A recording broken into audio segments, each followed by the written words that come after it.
네, 안녕하세요. 양수장입니다. 오전에 선수들의 활약, 준 플레이오프 리뷰 영상에서 살펴보았다면, 이번에는 준 플레이오프 기간 동안 염경엽 감독과 또 코칭 스태프, 전력 분석팀, 이렇게 준비한 것들이 결국에는 사실 KT라는 상대가 쉽지가 않잖아요. 계속 말씀드립니다만, 5위로 겨우 올라왔다 하지만 이강철 감독 역시 단기전 경험이 정말 많은 감독이 또 우승까지 KT를 또 시켰고 KT도 두 시즌 연속으로 하위권부터 쭉쭉 치고 올라오는 흐름이 있었던 저력이 있는 팀이었고 사실 4위 팀인 두산은 아무것도 하지 못하고 결국에는 두 경기를 내리내주면서 이번 포스트 시즌에 유일하게 승리가 없는 팀으로 지금까지는 남아 있습니다. 그렇기 때문에 LG 트윈스가 결국에는 KT라는 상대를 만나서 정말 치열했지만 우리가 5차전까지 가는데 승리를 챙긴 데에는 역시 염경엽 감독의 전략이 저는 있었다라고 보시면 되겠고, 또 하나 말씀드리고 싶은 거는 정규 시즌 내내 나가라는 얘기도 있었고 정말 많은 비난을 보내신 분들이 많습니다. 그래서 저는 이 영상을 통해서 이 정도면은 한 번은 칭찬을 해주셔야 되지 않나라는 생각이 듭니다. 전임 감독들이랑은 완전히 다른 모습을 보여주면서 염경엽 감독이 LG 트윈스를 플레이오프로 이끌었습니다. 자, 일단은 부임 2년 만에 전임 감독들 가을 야구 승수를 넘어선 염경엽 감독입니다. 지난 한국 시리즈 4승으로 우승을 했고요. 또 이번 준 플레이오프 3승을 해서 LG 트윈스에서 가을 야구 7승입니다. 류지현 전 감독 2021 준 플레이오프 1승하고 업셋, 2022 플레이오프 1승하고 업셋 당했습니다.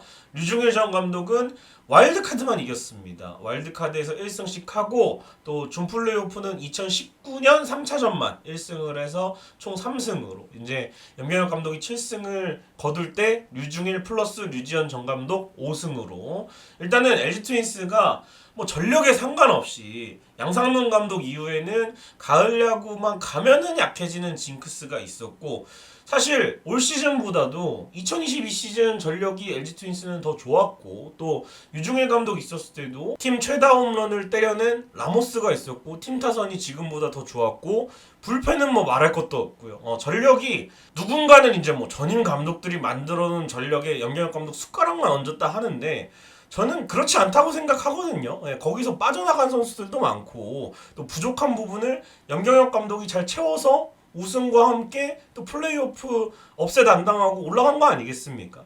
결국 그런 게 가을 야구에서 잘 드러나는 거죠. 물론 야구는 선수들이 한다고 생각을 합니다만 감독의 역량이 KBO 리그에서는 특히 없는 게 아니거든요. 저는 두산도 예를 들면 좋은 선수단 가지고 있잖아요. 근데 이승엽 감독이 결국에는 운영을 조금 정규 시즌에 비판의 목소리를 내보낼 만한 그런 상황이 있었기 때문에 그게 결국에는 단기전까지 이어져서 두산이라는 팀의 전력보다는 저는 개인적으로 성적이 안 나왔다 생각을 합니다. 그리고 기아도 마찬가지예요. 기아도 비슷한 전력을 가지고 김종국 감독과 이범호 감독의 역량은 달랐다고 봅니다. 저는 그 차이로 김종국 감독은 가을 야구 턱걸이를 하거나 탈락을 하거나 이랬는데 이범호 감독은 정규 시즌 우승해버리잖아요. 그런 게 선수들이 분명히 만들어가는 부분도 있지만 감독이 못하면은 말짱 꽝이다. 저는 이렇게 생각이 됩니다. 그래서 염경엽 감독 분명히 LG 트윈스 21세기 최고의 감독이라고 불러도 저는 이상하지 않을 그런 성과를 냈다라고 생각이 됩니다. 그래서 일단은 가장 염경엽 감독이 가을에서 어떤 부분이 좋았냐 하면은 저는 역시 불펜의 리스크를 최소화했다고 생각이 됩니다. 정규 시즌 불펜 이것도 해보고 저것도 해보고 했지만 잘 안 됐습니다. 결국 김진영 선수와 유영찬 선수만이 남아 있었는데 이 두 선수 가지고 단기전을 어떻게 치를까? 이종준 선수나 함덕주 선수나 김대현 선수나 이지강 선수나 백승현 선수나 이런 선수들이 있지만 정우영 선수도 있고, 그러나 이제 이 기존 자원들을 가지고는 좀 어려울 것 같다라는 예상이 지배적이었고, 결국에는 선발 투수 중에 누군가를 불펜으로 돌려서 써야 되는데 이 선택을 일단 잘했죠. 엔스, 임찬규, 최원태로 선발진을 구상을 했고, 손주영과 에드난데스는 준 플레이오프 불펜으로 활용할 계획을 잘 세웠고요. 사실 불펜으로 두 선수를 보낸 것도 신의 한 수지만 2차전에 임찬규 선수를 내보낸 것도 저는 신의 한 수라 생각을 합니다. 만약에 4선발을 치르고 경기에 2승 2패로 했을 때 5차전에 그러면은 1차전에 나온 엔스가 나와야 되는데 3선발 체제를 하다 보니까 임찬규 선수가 2차전과 5차전에 나올 수가 있거든요. 4일 휴식을 하고. 그래서 임찬규 선수가 결국에는 2승을 거두면서 이 작전이 완전히 맞아 떨어졌고요. 손주영 선수와 에르난데스는 도합 14와 3분의 2이닝 무실점으로 손주영 선수는 3차전, 5차전 데일리 MVP가 되었고 에르난데스는 모든 경기에 나서면서 결국에는 이 두 선수를 불펜으로 돌린 게 신의 한 수가 되었다. 선발 투수로 갔으면은 이 선수들이 좋은 내용을 펼쳤을 수 있지만 KT의 타선을 보면은 우리 불펜이 못 버텼을 거거든요. 심지어 엔스나 최원태가 불펜으로 갔어도. 근데 엔스와 최원태를 선발로 돌리고 에르난데스와 손주영을 불펜으로 간 게 결국에는 마지막에 KT가 뭐 대타 카드도 남아 있고 점수를 낼 수 있는 부분을 완벽히 지원하면서 또 김지성 선수와 유영찬 선수가 조금 아쉬웠던 부분을 이 두 선수가 잘 메워줬다 이렇게 생각이 됩니다. 그래서 이 손주영과 에르난데스의 불펜 전환이 대성공을 거뒀고요. 두 번째는 역시 염경엽 감독이 뭐 시그니처죠. 대표로 하는 뛰는 야구가 결국에는 통했다라고 생각이 됩니다. KT는 5위 결정전부터 와일드카드 2경기를 치르고 최소한의 2동일을 치르고 올라왔습니다. 여기서 가장 체력적인 리스크가 큰 선수는 포수인 장성우 선수인데요. 이 장성우를 상대로 2명의 대주자 최승민과 김대현은 물론이고 박혜민, 신민재, 문성주 등 발빠른 주자들에게 그린라이트 지시를 하면서 뛸 수 있는 기회가 오면 뛰어라. 실패해도 괜찮다. 1차전에 물론 김대현 선수의 도루 실패로 경기가 끝나긴 했지만 그래도 뛰었다는 거죠. 그래서 12개의 도루 성공으로 5위 결정전부터 풀타임을 뛴 장성호 선수를 공략해내는데 성공을 했고 장성호 선수는 물론 이게 주자가 뛰면은 투수도 의식을 하고 또 야수들도 어쨌든 베이스에 붙어있는 야수는 2루와 유격수는 특히 없기 때문에 야수들도 사실은 베이스에 붙어있는 키스톤 콤비가 없기 때문에 이루수와 유격수 움직여야 되고 그에 따라서 또 송구 빠질 거 대비해서 외야수들도 움직여야 되고 이렇게 정말 이 모든 선수단이 체력적으로 더 힘들 수가 있거든요. 그리고 이제 득점권에 주자가 놓이게 되면 또 수비 포지션이 달라져야 되기 때문에 그래서 KT의 선수단을 많이 지치게 한 것 같습니다. 그러면서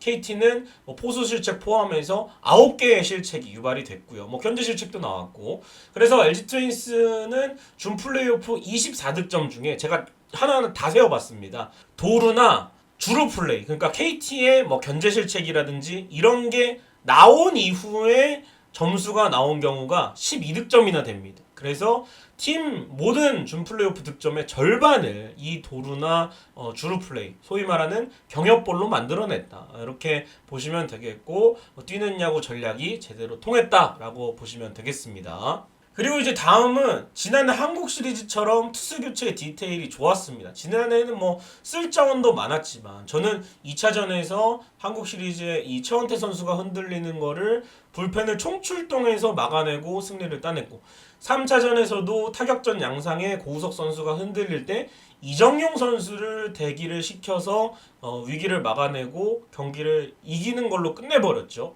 그런 것처럼 2차전에서 올 시즌에도 가장 강한 승부처의 에르난데스를 투입해서 위기 상황을 막아내고 승부를 완전히 가져왔고요. 3차전에서는 석점 차에서 마무리를 유영찬을 투입했는데 홈런을 허용하자 바로 에르난데스를 투입시켜서 불을 껐습니다. 이게 저는 지난해 한국 시리즈 3차전 고우석이 흔들릴 때 투수를 남겨놨다가 이정용 선수로 투수 교체를 하면서 세이브에 성공을 했던 경기가 떠올랐고 4차전에서도 연장전에 들어가는 상황에서 에르난데스가 더 던질 수 있었어요. 근데 더 던진다고 이기는 게 아니거든요. 점수가 좀 나야 되는 상황이기 때문에 동점으로 가니까 에르난데스를 32개 정도에서 끊어버리고 다른 투수들을 투입해서 경기를 지더라도 5차전을 대비하는 이런 이 큰 그림을 그리는 투수 교체가 결국에는 주요해서 5차전에 승리를 거뒀다. 이렇게 시리즈를 가져오는 데 성공을 했고 사실 3차전에 손주영 선수 9회까지 갔으면 어땠을까 하지만 그랬으면은 사실은 손주영 선수가 더 5차전에 힘들었겠죠. 투구수를 정해놓고 이 정도면은 이틀 휴식이면 5차전에도 되겠다. 이런 계산대로 간 게 결국에는 통했던 것 같고 5차전에서도 사실은 임찬규 선수의 교체 타이밍이 좀 늦었다고 보지만 그것도 이제 좀 크게 그림을 그린 거죠. 임찬규 선수가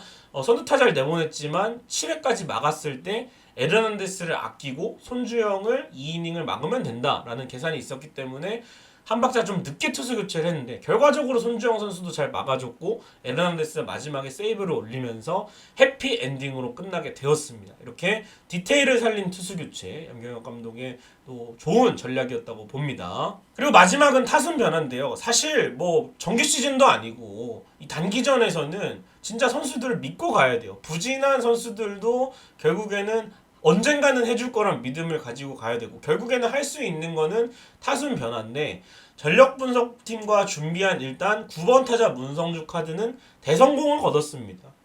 앞에 테이블 세터 앞쪽에 이제 나가주는 타자 역할을 문성주 선수가 4할에 가까운 타율을 보여주면서 제대로 해냈고 3차전에 벤자민을 상대로 부진한 김현수를 뒤로 미루고 박동원 선수를 5번에 배치하면서 벤자민 공략에 성공을 했죠. 선제 홈런이 나왔고 오스틴 선수와 박동원 선수가 있으니까 벤자민 선수가 더 까다롭게 결국에는 경기를 풀어나갈 수밖에 없었고 오스틴 선수의 결승 홈런이 나왔습니다. 그리고 이제 5차전에서는 고심 끝에 부진한 문보경 선수의 타순을 내리는 결정을 했습니다. 이게 보면은 5차전에서 상대 이강철 감독은 1번 김민혁, 3번 장성호 두 선수 모두 1할 때의 타율이고 부진했거든요.